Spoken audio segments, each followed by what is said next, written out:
माघ मास महात्म्य। मृगशृंग मुनि के द्वारा माघ के पुण्य से एक हाथी का उद्धार तथा मरी हुई कन्याओं का जीवित होना। वशिष्ठ जी कहते हैं, राजन, भोजपुर में उचिथई नामक एक श्रेष्ठ मुनि थे। उनके कमल के समान नेत्रों वाली एक कन्या थी जिसका नाम सुव्रता था। वह माघ मास में प्रतिदिन सवेरे ही उठकर अपनी कुमारी सखियों के साथ कावेरी नदी के पश्चिमगामी प्रवाह में स्नान किया करती थी। स्नान के समय वह इस प्रकार प्रार्थना करती, देवी, तुम सह्य पर्वत की घाटी से निकलकर श्री रंग क्षेत्र में प्रवाहित होती हो। श्री कावेरी, तुम्हें नमस्कार है, मेरे पापों का नाश करो। मरुद्वृधे, तुम बड़ी सौभाग्यशालिनी हो। माघ मास में जो तुम्हारे जल में स्नान करते हैं उनके बड़े बड़े पापों को हर लेती हो। माता, मुझे मंगल प्रदान करो। पश्चिम वाहिनी कावेरी, मुझे पति, धन, पुत्र, संपूर्ण मनोरथ और पातिव्रत्य पालन की शक्ति दो। यूं कहकर सुव्रता कावेरी को प्रणाम करती और जब कुछ सूर्य का उदय होने लगता उसी समय वह नित्य स्नान किया करती थी। इस प्रकार उसने 3 वर्षों तक माघ स्नान किया। उसका उत्तम चरित्र तथा गृह कार्य में चतुरता देखकर पिता का मन बड़ा प्रसन्न रहता था। वे सोचने लगे, अपनी कन्या का विवाह किससे करूं। इसी बीच में कुत्स मुनि ने अपने पुत्र ब्रह्मचारी वत्स का विवाह करने के लिए उचिथ्यई की सुमुखी कन्या सुवृत्ता का वरण करने का विचार किया। सुवृत्ता बड़ी सुंदरी थी, उसमें अनेक शुभ लक्षण थे। वह बाहर भीतर से शुद्ध तथा निरोग थी। उस समय उसकी कहीं तुलना नहीं थी। वत्स मुनि ने उससे विवाह करने की अभिलाषा की। एक दिन सुवृत्ता अपनी 3 सखियों के साथ माघ स्नान करने के लिए अरुण उदय के समय कावेरी के तट पर आई। उसी समय एक भयानक जंगली हाथी पानी से निकला। उसे देखकर सुवृत्ता आदि कन्याएं भय से व्याकुल होकर भागी। हाथी भी बहुत दूर तक उनके पीछे पीछे गया। चारों कन्याएं वेग के दौड़ने के कारण हांफने लगी और तिनकों से ढके हुए एक बहुत बड़े जलशून्य कुएं में गिर गई। कुएं में गिरते ही उनके प्राण निकल गए। जब वे घर लौटकर नहीं आई तब माता पिता उनकी खोज करते हुए इधर उधर भटकने लगे। उन्होंने वन वन में घूमकर झाड़ी झाड़ी छान डाली। आगे जाने पर उन्हें एक गहरा कुआं दिखाई दिया जो तिनकों से ढका होने के कारण प्रायः दृष्टि में नहीं आता था। उन्होंने देखा वे कमल लोचना कन्याएं कुएं के भीतर निर्जीव होकर पड़ी हैं। उनकी माताएं कन्याओं के पास चली गई और शोकग्रस्त हो बारंबार उन्हें छाती से लगाकर विमले, कमले, सुवृत्ते, सुरसे आदि नाम ले लेकर विलाप करने लगी। कन्याओं की माता जब इस प्रकार जोर जोर से क्रंदन कर रही थी उसी समय तपस्या के भंडार, कांतिमान, धीर तथा जितेंद्रिय श्रीमान मृगशृंग मुनि वहां आ पहुंचे। उन्होंने मन ही मन एक उपाय सोचा और सोचकर उन्हें आश्वासन देते हुए कहा, जब तक इन कमल नयनी कन्याओं को जीवित न कर दूं तब तक आप लोग इनके सुंदर शरीर की रक्षा करें। यूं कहकर मुनि परम पावन कावेरी के तट पर गए और कंठ भर पानी में खड़े हो मुख एवं भुजाओं को ऊपर उठाए सूर्य देव की ओर देखते हुए मृत्यु देवता की स्तुति करने लगे। इसी बीच में एक समय वही हाथी पानी के भीतर उठा और उन ब्राह्मण मुनि को मारने के लिए सूंड उठाए बड़े वेग से उनके समीप आया। हाथी का क्रोध देखकर भी मुनिवर मृगशृंग जल में विचलित नहीं हुए, अपितु चित्र लिखित से चुपचाप खड़े रहे। पास आने पर एक ही क्षण में उस गजराज का क्रोध चला गया। वह बिल्कुल शांत हो गया। उसने मुनि को सूंड से पकड़कर अपनी पीठ पर बिठा लिया। मुनि उसके भाव को समझ गए। उसके कंधे पर सुखपूर्वक बैठने से उन्हें बड़ा संतोष हुआ और जप समाप्त करके हाथ में जल लेकर, मैंने 8 दिनों के माघ स्नान का पुण्य तुम्हें दे दिया, यूं कहकर उन्होंने शीघ्र ही वह जल हाथी के मस्तक पर छोड़ दिया। इससे गजराज पाप रहित हो गया और मानो इस बात को स्वयं भी समझते हुए उसने प्रलयकालीन मेघ के समान बड़े जोर से गर्जना की। उसकी इस गर्जना से भी मुनि के मन में बड़ी प्रसन्नता हुई और उन्होंने कृपापूर्वक उस गजराज की ओर देखकर उसके ऊपर अपना हाथ फेरा। मुनि के हाथ का स्पर्श होने से उसने हाथी का शरीर त्याग दिया और आकाश में देवता की भांति दिव्य रूप धारण किए दृष्टिगोचर हुआ। उस रूप में उसे देखकर मुनीश्वर को बड़ा विस्मय हुआ। तब दिव्य रूपधारी उस जीव ने कहा, मुनीश्वर, मैं कृतार्थ हो गया, क्योंकि आपने मुझे अत्यंत निंदित एवं पापमयी पशु योनि से मुक्त कर दिया। दयानिधे, अब मैं अपना सारा वृतांत बतलाता हूं, सुनिए। पूर्व काल की बात है। नैषद नगर में विश्वगुप्त नाम से प्रसिद्ध परम धर्मात्मा तथा स्वधर्म पालन में तत्पर एक वैश्य रहते थे। मैं उन्हीं का पुत्र था। मेरा नाम धर्मगुप्त था। स्वाध्याय, यजन, दान, सूद लेना, पशुपालन, गौरक्षा, खेती और व्यापार, यही सब मेरा काम था। द्विजश्रेष्ठ, मैं अनुचित काम और दंभ से सदा दूर ही रहा। सत्य बोलता और किसी की निंदा नहीं करता था। इंद्रियों को काबू में रखकर अपनी स्त्री से ही अनुराग करता था और पराई स्त्रियों के संपर्क से बचा रहता था। मुझ में राग, भय और क्रोध नहीं थे।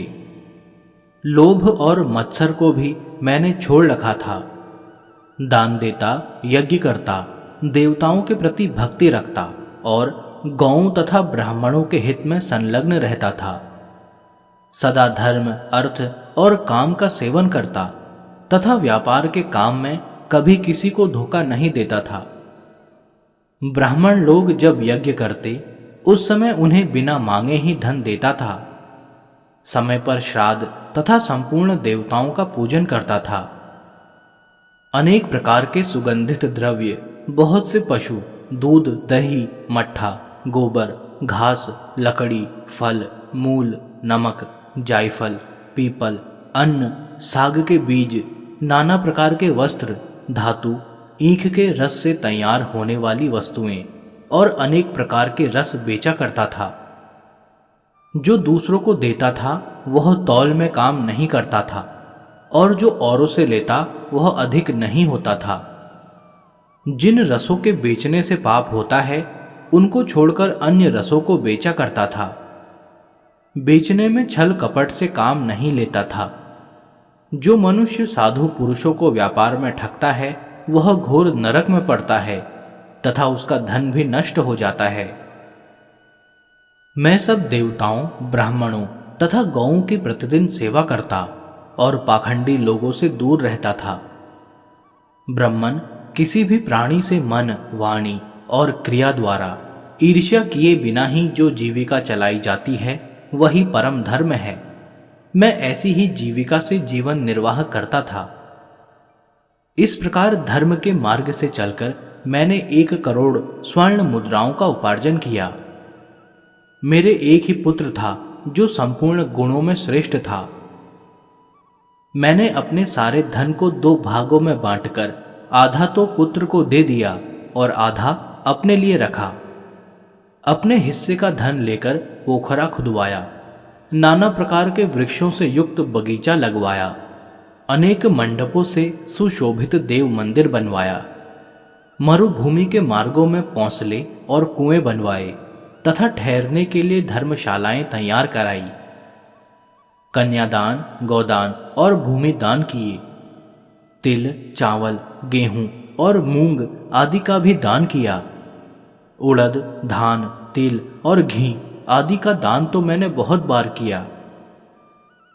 तदंतर रस के चमत्कारों का वर्णन करने वाला कोई कापालिक मेरे पास आया और कौतूहल पैदा करने के लिए कोई करामात दिखाकर उसने मुझे अपने मायाजाल में फंसाकर ठग लिया। उसकी करतूतें देखकर उसके प्रति मेरा विश्वास बढ़ गया और रसवाद, चांदी, सोना आदि बनाने के नाम पर मेरा सारा धन बर्बाद हो गया। उस कापालिक ने मुझे भ्रम में डालकर बहुत दिनों तक भटकाया। उसके लिए धन दे देकर मैं दरिद्र हो गया।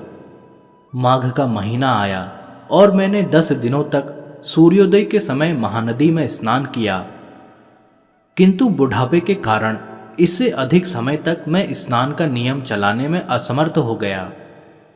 इसी बीच में मेरा पुत्र देशांतर में चला गया, घोड़े मर गए, खेती नष्ट हो गई और बेटे ने वेश्या रख ली। फिर भी भाई बंधु यह सोचकर कि यह बेचारा बूढ़ा धर्मात्मा और पुण्यवान है, धर्म के ही उद्देश्य से मुझे कुछ सूखा अन्न और भात दे दिया करते थे। अब मैं अपना धर्म बेचकर कुटुंब का पालन पोषण करने लगा। केवल माघ स्नान के फल को नहीं बेच सका। एक दिन जिह्वा की लोलुपता के कारण दूसरे के घर पर खूब गले तक ठूंसकर मिठाई खा ली। इससे अजीर्ण हो गया। अजीर्ण से अतिसार की बीमारी हुई और उससे मेरी मृत्यु हो गई। केवल माघ स्नान के प्रभाव से मैं एक मनवंतर तक स्वर्ग में देवराज इंद्र के पास रहा और पुण्य की समाप्ति हो जाने पर हाथी की योनि में उत्पन्न हुआ। जो लोग धर्म बेचते हैं वे हाथी ही होते हैं। विप्रवर, इस समय आपने हाथी की योनि से भी मेरा उद्धार कर दिया। मुझे स्वर्ग की प्राप्ति होने के लिए आपने पुण्य दान किया है। मुनीश्वर, मैं कृतार्थ हो गया, कृतार्थ हो गया, कृतार्थ हो गया। आपको नमस्कार है, नमस्कार है, बारंबार नमस्कार है। यूं कहकर वह स्वर्ग को चला गया।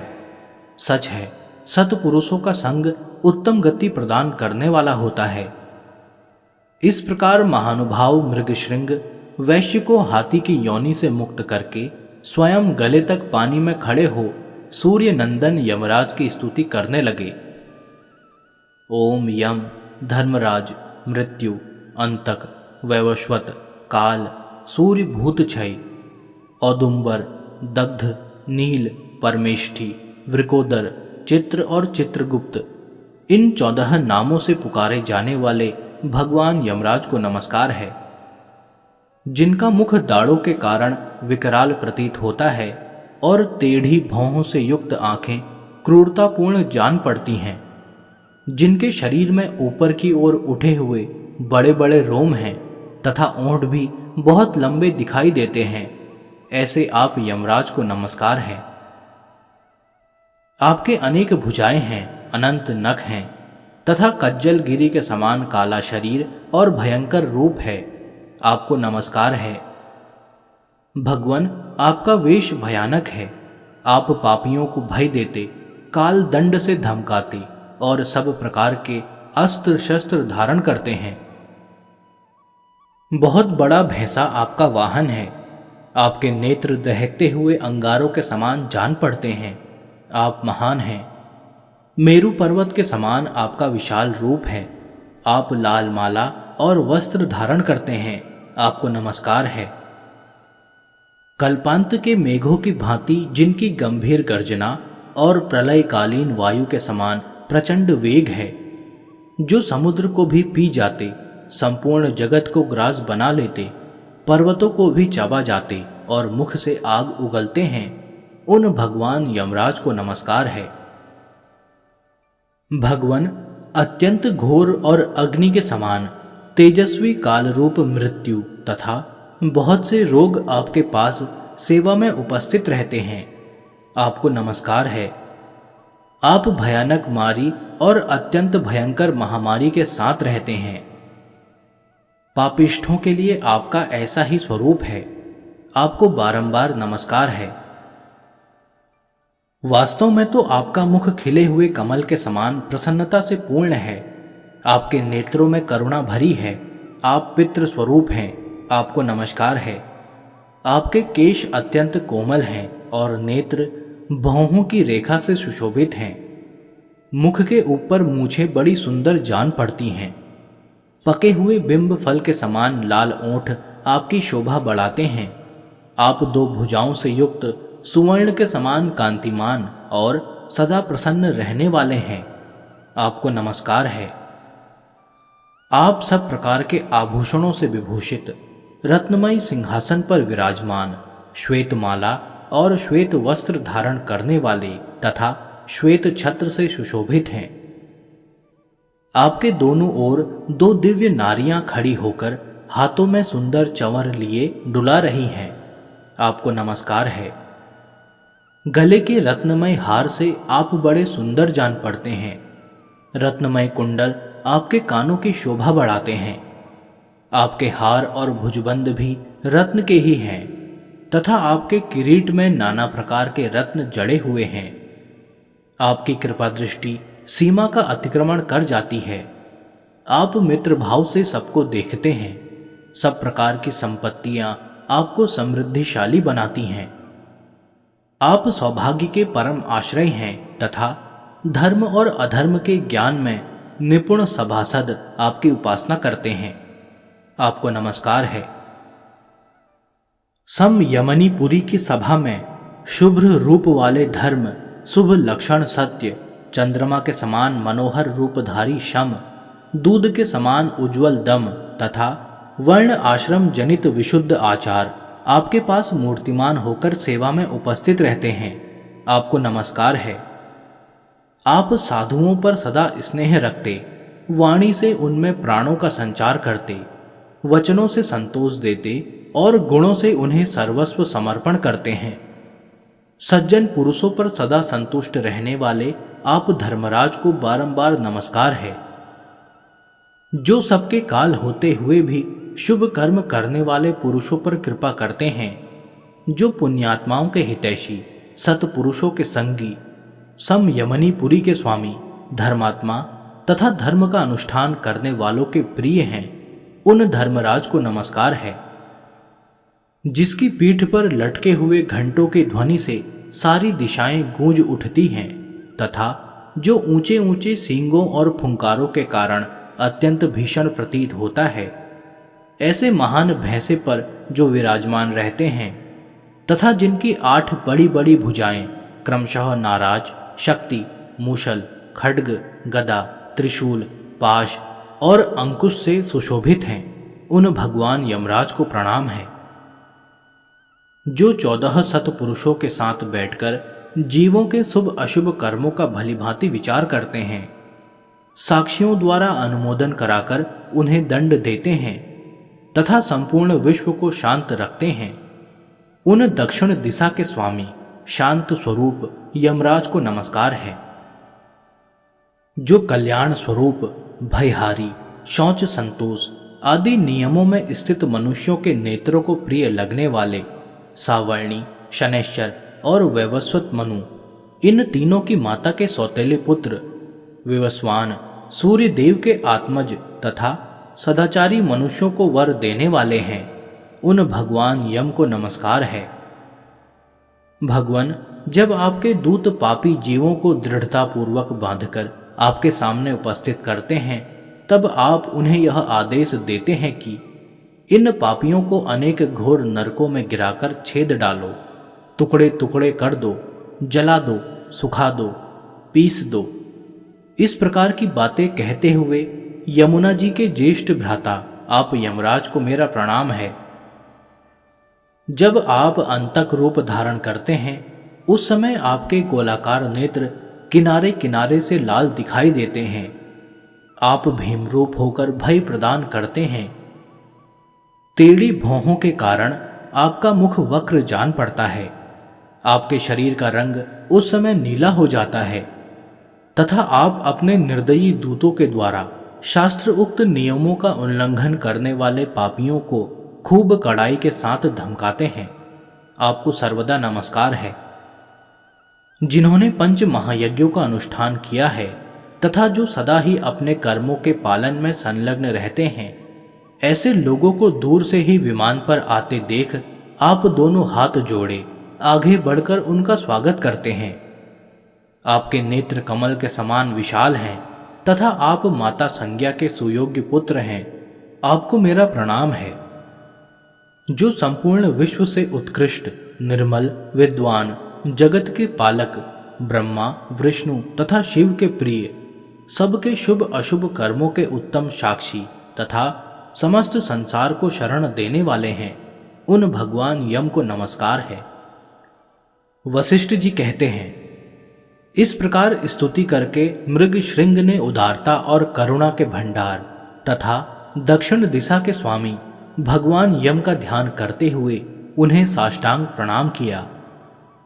इससे भगवान यम को बड़ी प्रसन्नता हुई।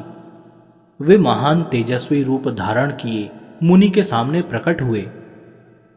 उस समय उनका मुख कमल प्रसन्नता से खिला हुआ था और किरीट, हार, केयूर तथा मणिमय कुंडल धारण करने वाले अनेक सेवक चारों ओर से उनकी सेवा में उपस्थित थे। यमराज ने कहा, मुने, मैं तुम्हारे इस स्तोत्र से बहुत संतुष्ट हूं और तुम्हें वर देने के लिए यहां आया हूं। तुम मुझसे मनोवांछित वर मांगो, मैं तुम्हें अभीष्ट वस्तु प्रदान करूंगा। उनकी बात सुनकर मुनीश्वर मृग श्रृंग उठकर खड़े हो गए। यमराज को सामने उपस्थित देख उन्हें बड़ा विस्मय हुआ। उनके नेत्र प्रसन्नता से खिल उठे। कृतांत को पाकर उन्होंने अपने को सफल मनोरथ समझा और हाथ जोड़कर कहा, भगवन, इन कन्याओं को प्राण दान दीजिए। मैं आपसे बारंबार यही याचना करता हूं। मुनि का कथन सुनकर धर्मराज ने अदृश्य रूप से उन ब्राह्मण कन्याओं को उनके शरीर में भेज दिया। फिर तो सोकर उठे हुए की भांति वे कन्याएं उठ खड़ी हुई। अपनी बालिकाओं को सचेत होते देख माताओं को बड़ा हर्ष हुआ। कन्याएं पहले की ही भांति अपना अपना वस्त्र पहनकर माताओं को बुला उनके साथ अपने घर गई। वशिष्ठ जी कहते हैं, इस प्रकार विप्रवर मृगश्रृंग को वरदान दे यम देवता अपने पार्षदों के साथ अंतर ध्यान हो गए। इधर ब्राह्मण भी यमराज से वर पाकर बड़ी प्रसन्नता के साथ अपने आश्रम को लौटे। जो मानव प्रतिदिन यमराज की इस स्तुति का पाठ करेगा, उसे कभी यम यातना नहीं भोगनी पड़ेगी। उसके ऊपर यमराज प्रसन्न होंगे। उसकी संतति का कभी अपमृत्यु से पराभव न होगा। उसे इस लोक और परलोक में भी लक्ष्मी की प्राप्ति होगी तथा उसे कभी रोगों का शिकार नहीं होना पड़ेगा।